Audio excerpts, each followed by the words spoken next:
তীব্র ঠান্ডা ও হিমেল বাতাসে স্থবির পঞ্চগড়ে জনজীবন। হাসপাতালগুলোতে বেড়েছে ঠান্ডাজনিত রোগীর সংখ্যা। এ বিষয়ে আরও খবর জানাতে সরাসরি যুক্ত হচ্ছেন সহকর্মী কামরুজ্জামান টুটুল। টুটুল, পঞ্চগড়ে শীতের তীব্রতা ও হাসপাতালগুলোতে রোগীর সংখ্যা আপনি কেমন দেখছেন, বিস্তারিত জানান।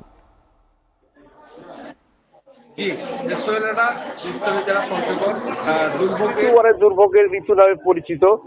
বিশেষ করে মোটা এবং গরম কাপড়ের অভাবে নিম্ন আয়ের লোকজন বেশি ভোগান্তিতে রয়েছে। ভৌগোলিক কারণে উত্তরের জেলা পঞ্চগড় শীত ঋতু দীর্ঘস্থায়ী হওয়ায় এই জেলায় শীতের তীব্রতা বেড়েই চলছে মৃদু শৈত্যপ্রবাহ। আমি আজ কথা বলেছি তেঁতুলিয়া আবহাওয়া পর্যবেক্ষণ কেন্দ্রের ভারপ্রাপ্ত কর্মকর্তা জিতেন্দ্র রায়। তিনি আমাকে জানিয়েছেন সকাল 6টায় ছিল 9.4 ডিগ্রি সেলসিয়াস এবং তা সকাল 9টায় আবার নেমে 9.3 ডিগ্রি সেলসিয়াসে নেমে আসছে। আমি এই মুহূর্তে রয়েছে পঞ্চগড় আধুনিক সদর হাসপাতালে। এখানে শীতজনিত রোগীর সংখ্যা প্রতিদিন বেড়েই চলছে, বিশেষ করে শিশু এবং বয়স্করা।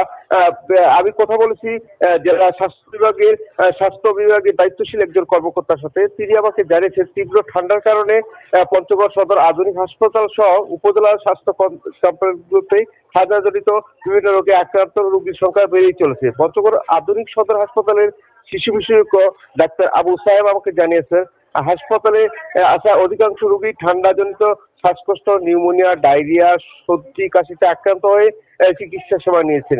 এদিকে তীব্র ঠান্ডার কারণে শীত মোকাবেলা শীতত্ব লোকজন শহরের বিভিন্ন সড়কের পাশে অস্থিরভাবে গড়ে ওঠা পুরাতন কাপড়ের দোকানে ভিড় করতে দেখা গেছে। অল্প টাকায় পুরাতন কাপড় পাওয়ায় যেমন খুশি স্বল্প আয়ের মানুষ, তেমনি বেচাকেনা তাদের ভালোই চলছে।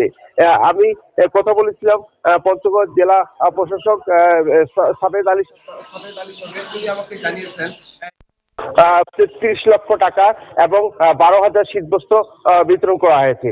তো এই ছিল পঞ্চগড় থেকে আমার কাছে শীতের সর্বশেষ। সোহেল।